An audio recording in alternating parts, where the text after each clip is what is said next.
What's up, you guys, and welcome back to my channel. Today's video, as you can probably tell by the title, is all about how to start freelance writing in 2018.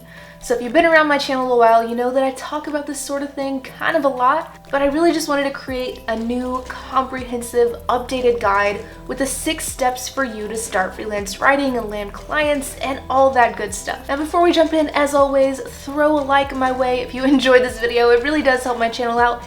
And subscribe if you want to see more videos about freelance writing and creative entrepreneurship. And now that that's out of the way, let's go ahead and get started. So I'm actually going to be referencing this blog post that I wrote about this exact same topic as we go through this video today, and then just giving you guys a bunch of extra tips and advice. So I will link that blog post above for you and in the description box below. Click on that so you can follow along and get a better idea of the steps I am going to be talking about. Now, the first thing I want to mention, just like I mentioned in this blog post over here, is that we're not going to be talking about shitty content mills. We're not going to be talking about bidding sites like Upwork, sites like Fiverr that really devalue writers. I don't fuck with those, and I don't want you to fuck with those either. So what we're going to be talking about is how to start a real, sustainable business and start marketing yourself. Now, step number 1 is to get your mindset right.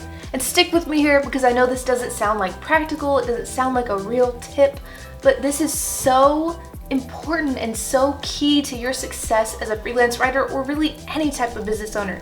You have to be in the right mindset if you want to attract the right types of clients, if you want to market yourself effectively, and all the other stuff you're going to need to do to grow your business. So for example, just like I've listed out in this blog post over here, you don't want to be so broke that you're going to take on any project. That means you don't want to be in the mindset where you are just desperate for client work. Because let me tell you, clients can smell that shit from a mile away. They will take advantage of you, and you will get stuck in this cycle of accepting low pay. And it's really, really hard to break out of that once you're stuck there, because you'll continue to just keep working just for that little bit of money to get by, instead of taking that time to market yourself in a way that will allow you to land higher paying clients. On that note of being desperate, you've got to make sure that you are in the mindset that you are a business owner, not just an employee and not just a freelancer who is desperate for work. You instead want to think of yourself as a professional writer. Whatever it is you do specifically, a professional white paper writer, a professional case study writer, a professional finance blogger. Think of yourself that way, and think of yourself as an independent business owner and not just someone's employee. You are not looking for jobs or gigs. You are looking to build a clientele. You're looking for clients, and you gotta think of yourself that way. And with mindset 2, you gotta be ready to put in the work. Now, I am all about hustling, but I'm also all about self-care. However, when you first start your business, if you're anything like I was with no impressive portfolio, no connections, and barely any money to invest, you're gonna have to hustle. There's gonna be long days, there's gonna be long hours. You just have to put a deadline on that time period. Keep yourself in that positive mindset and just think, I'm hustling right now, but it's only gonna be for a little while, and I'm gonna take care of myself while I'm doing it, even though I am gonna have to work these long hours. I am gonna have to put in the extra work up front. That way I can relax and it's gonna pay off later on, and that way you can work less later on. Ask any business owner, even the ones who are just kind of chilling right now, working 4 to 6 hours a day, making passive income. We all started out in that hustle phase where you're just having to work a lot and really hustle to build your portfolio and your clientele. So make sure you've got your mindset in the place where you are going to be able to do that. Okay, moving right along to tip number 2, or step number 2, which is choose your niche, aka the area of writing that you are going to specialize in. And I actually have a little graphic over here in this blog post, so I will throw that up on the screen for you. You've got to pick a niche, and it's got to be something you know about or something you can learn about, something profitable, and something you're interested in and or would enjoy writing about. When you hit all of those 3 requirements, that is going to be the perfect niche for you. And if you're sitting there like, wait a second, what is a niche? I'm already lost. Well, your niche is just the specific type of writer you are. So you can niche down by industry, you're a finance writer. You can niche down by type of content you write, you're a white paper writer. or you can niche down by both of those things. So you're a technology case study writer. Now, the biggest mistake I see a lot of freelance writers make when they go to pick a niche is they just hold themselves back. They overthink it. They think, is this the right one? Or is this the right one? Or is this the right one? And instead of taking imperfect action and just giving themselves permission to fuck up and just fix it and change it later, they just get this kind of analysis paralysis, perfectionism type of thing going on, which I can definitely relate to, by the way. I've been there many times in my business for sure, but they just get stuck and they don't take action. Just make the best decision you can about your niche. Just go into it with the best educated guess as to what the best niche for you is gonna be. And you know what? If you pitch and you kind of try to validate the niche and it doesn't really work out, then you can just change it. It doesn't take that much effort to change your niche. You basically just gotta update your website and social profiles, and I've changed my niche so many times when I was freelance writing full-time. Seriously, I did it a ton, so I'm saying that from first-hand experience. You can always change it later, but don't hold yourself back due to not knowing what your perfect niche is. Just make that best educated guess and jump right in. But at least pick some kind of niche, because high-paying clients do not want to work with generalists. So here's an example I use a lot in another industry, freelance photography. When I got married, I eloped to Las Vegas with my then boyfriend, now husband. I did not want a wedding photographer. I did not want someone who did a whole bunch of shit, including weddings. I wanted someone who specialized in elopement photography, someone who could really do amazing Las Vegas photography. AKA, they were a niche photographer specializing in exactly what the fuck I wanted. And I was willing to invest a lot of money in this. So in this case, I was the high-paying client seeking a niche freelance photographer. You gotta think like this when you are choosing your niche, or if you're like, oh, I don't want to pick a niche. You really do, because high-paying clients are looking for something specific. They're looking for someone with an area of expertise, because your area of expertise or niche really builds trust with clients and attracts a type of clientele who is willing to pay you very well for your work. So definitely pick a niche. Don't email me wondering why you haven't won any clients. You don't have a niche, because I will say, you gotta niche down. You gotta market your niche. That is seriously so key to your success as a freelance writer. Alrighty, step number 3, kind of related to picking a niche. You gotta figure out who you help. In other words, you need to identify who your target client is. So again here, just like with niching down, you just gotta jump in. If you're not sure, jump in and learn as you go. For me, it took me a while after I was freelance writing full-time to figure out the exact target clientele I wanted to work with on a consistent basis. So this may not be something that you're gonna know right from the start, but do prioritize at least figuring it out. The reason this is so important is the same niche can be very profitable and very not profitable depending on who you target within that niche. So you want to target a clientele that A, values the kind of work you do, and B, has the budget to pay you well for your work. With the budget, it really just kind of depends. Oftentimes, larger businesses are going to have a bigger content marketing budget, but not all the time. But with valuing the kind of work you do, that just means that it's clear by this business's marketing strategy, from what you can tell, that they value whatever it is that you write. So, for example, if you are a blog post writer for technology companies, you probably don't want to pitch a bunch of technology companies who don't have any blog posts, they don't even have a blog tab on their website, because that kind of signals that they don't really value blogging as a content marketing method that much, which is not good for you, because that means if they don't value it, then they're probably not going to be willing to pay you well for your work. And by the way, if you want even more help and like a more in-depth guide to all the steps I'm talking about in this video, I do have a totally free freelance writing course. Over 7,000 freelance writers have gone through it. Many have landed client work from it. So I will drop that link below in the description box, in the pinned comment, and maybe above if I can get the link to work there, but it's also linked in this blog post that we are going through today. Again, it's totally free, so check that out before you leave this video. Now, step number 4 is to set up a website for yourself, and more importantly, a website that sells your freelance writing services, a professional business website. You'll notice I did not say a portfolio here. That is because you don't want to create a portfolio, you want to create a business website that has just like one little section in the navigation that says portfolio. So people can click on that and look at your work, but the main website is all there for the purpose of selling your services. And you should actually approach your home page to your site kind of like a sales page. You really got to use that site to position yourself and to build trust with clients and market yourself and sell your services, rather than just talking about yourself and how much you love writing and all that kind of shit that clients unfortunately really don't care about. So I hope you're following along with me in this blog post, because it has a shit ton of resources linked out from it. One of them is my how to set up your freelance writer website in 1 day or less. It is a tech tutorial.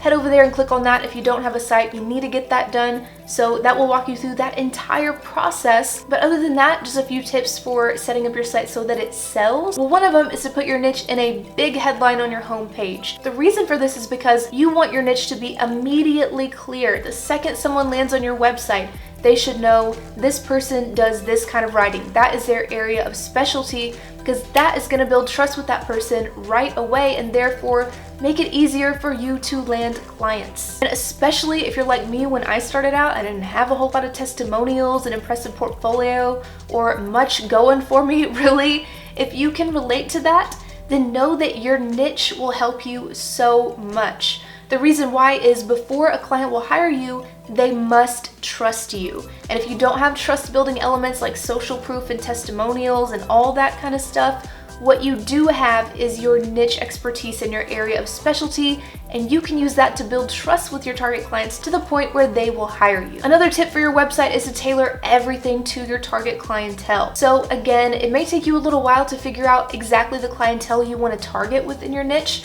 but when you do, you gotta spend time getting to know their pain points, their wants, their goals, their needs in relation to what you do. Let me give you an example of why this is so important. So let's say you are an IT blog post writer and you're targeting small IT businesses. So maybe if you're pitching them, you are reaching out to a CEO or a CMO, some type of big shot at that company who's in charge of their marketing. What I've seen a lot of freelance writers do is they'll say stuff on their website like, "Are you tired of writing blog posts? Wish you had more time for other stuff?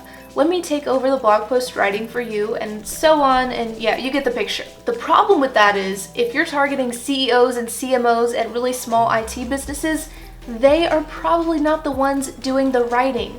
So in other words, you are addressing a pain point on your website that doesn't even relate to them. They can't relate to that. So that's not going to help you sell. Saying something like, "Do you wish you could save time writing all these blog posts?" to a CEO or a CMO, that's not going to sell your services to them. That's not their pain point. That's not what they're looking for. So you can see why figuring out your niche and your target clientele and getting to know them is so important. It really affects all of your marketing. It affects the way you write your website copy, the way you market yourself on social media. All these things really tie into your niche and your target clientele, which is why you want to figure those things out for sure. One final little tip here on creating a freelance writer website is to make sure that it's super easy for them to contact you no matter what page they're on. I cannot even begin to tell you how many websites I've seen and visited where I go to contact the person, or I'm looking for a way to contact them, and it's like you gotta jump through 20 fucking hoops to even find their email address or a contact form. That is a big problem, because you never know which page of your website a potential client is gonna be hanging out on when they decide, hey, I should reach out to this person and maybe work with them. And if they can't figure out how to reach out to you, they're probably just gonna click away and go find someone else. So what I suggest doing is having a little contact button in your navigation bar. That way it is visible at all times, and they can click on that and reach out to you at any time while they are browsing your website. On to step number 5, which is create your niche portfolio pieces. One of the questions I get a whole lot from freelance writers is, how do I make a portfolio? How can I have a portfolio when I haven't had any clients yet? Well, the answer there is you can self-publish. You can use Medium, LinkedIn Publisher, your own blog, or whatever to create your own portfolio pieces if you haven't had any work yet. You can also do a couple of free projects for clients or projects in exchange for a testimonial. The only thing with that is you definitely want to put a limit on the number of projects like that you do. Do not get caught in a cycle of doing that, and don't feel like you have to have a ton of samples. 2 to 3 to start out is totally fine. What's most important is that your samples showcase your niche expertise. If you want to be a finance blogger, for example, you've got to have finance blog posts in your portfolio. So make that a priority. And if you are going to work for free for a couple projects just to build your portfolio up, make sure the ROI is there. In other words, the return on your investment. It's going to be a big waste of time for you if you're a finance blogger and you do a technology case study for free, because that's not relevant to the kind of work you want to be doing and the clients you're going to be targeting. So at the very least, if you work for free, get a niche sample that really showcases your industry expertise, and also try to get a testimonial out of it, because that is another great way to get good ROI from your 1 or 2 free projects that you take on. Now, I get asked about portfolios a whole lot, so check out this blog post. Hopefully you're scrolling through it with me right now. I also have a link from this blog post to my other blog post on how to create a client-winning freelance writing portfolio, and it has all the details on exactly what I recommend doing for your portfolio. So head over there and check that out if you have more questions. On to step number 6, which is my favorite step to talk about, and that is pitch and cold email. This goes right back to step 1, to you having a hustle when you first start out. Unless you've got a bunch of connections and a bunch going for you, you're gonna have to hustle and pitch. You're gonna have to send out a bunch of cold emails to land your first clientele. And cold emailing just means you're sending a very tailored, very high quality email to your target client in your niche, where you are letting them know about your services and trying to get them to work with you. I'm pretty sure I explained that a whole lot better over in this blog post, so let me just look over here and see what I said. Yeah, this is definitely way better. It says effective cold emailing means sending a tailored, strategic email to a target client in your niche. And then it says the entire email should work together to build trust with that client and make it easy for them to say yes to your call to action at the end of the email. So the first day I sent cold emails as a freelance writer, I did a big old batch of those, and I sent 17 out, and 2 of those converted to high-paying clients. If you think about it, yes, that means I got rejected 15 times, but I didn't really care about that, right? What does that matter if you're gonna land clients? It doesn't. So don't let the fear of rejection hold you back from pursuing your freelance writing business or whatever it is that you wanna do. As a writer, you're gonna get rejected sometimes. That is just part of it. Even the greatest writers in the whole world have gotten rejected dozens and dozens of times. Shit happens. You gotta just deal with it, and you gotta develop a thick skin and just keep going. So 2 reasons cold emailing worked so well for me. Number 1 is that I used a niche marketing strategy with my cold emails. My cold emails weren't just randomly sent out, just no strategy behind them. I was very strategic about who I sent them to, what I wrote in those emails, what I linked out to, and all of that kind of stuff. I was an IT and technology writer, so my whole website was set up to market to that clientele, and I only emailed IT and technology companies. So my whole niche marketing strategy really is what allowed me to be so successful with my cold emailing efforts as a new freelance writer. And another reason cold emailing works so well for me is because I thought about my cold emails from a sales perspective. Going all the way back to step 1 where we talked about mindset, I wasn't asking them for a job. I wasn't saying freelance writer looking for work as my subject line, nothing like that. I approached it like a business owner, and I approached it from a sales perspective. Not like a sleazy salesperson, definitely not like that, but just like someone who really wanted to help their business and really wanted to bring value to their business with the freelance writing services that I was offering. So that is definitely how you want to approach cold emailing. And you can also do some pitching with high quality job boards.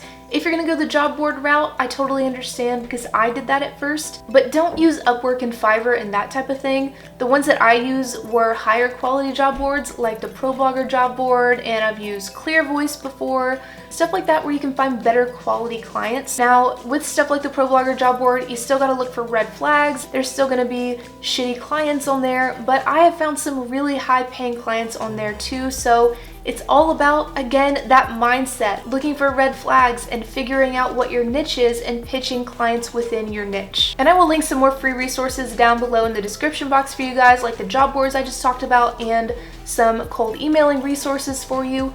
But before you leave this video today and before we wrap up, do enroll in my freelance writing course. It's totally free. It's called Make Money Freelance Writing. You'll definitely want to check that out. It teaches you how to pick a niche, how to set up a site that sells, talks about cold emailing, so it really goes super in depth on all the steps we've talked about in this video today. But that is all for today's video, my friend. I hope you enjoyed it. If you did, be sure to show me some love by hitting that like button below and subscribe to my channel if you want to stick around and see more videos like this one. And as always, thank you so much for watching. I will see you in the next video.